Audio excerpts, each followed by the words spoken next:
বাংলাদেশের যা কিছু শ্রেষ্ঠ অর্জন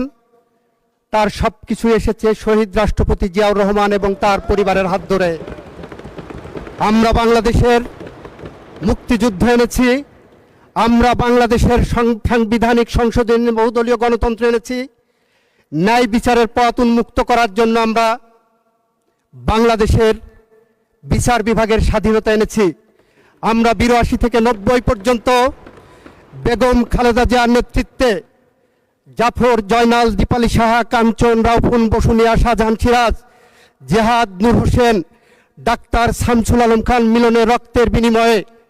আমরা ৯০ সালের যে গণ অভ্যুত্থান ঘটিয়েছিলাম তার প্রেক্ষিতে মাননীয় স্পিকার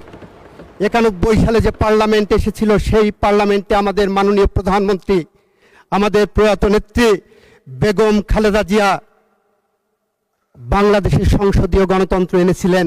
যার কারণে আজকে ওনারা এক্সারসাইজটা করতে পারছেন মাননীয় স্পিকার।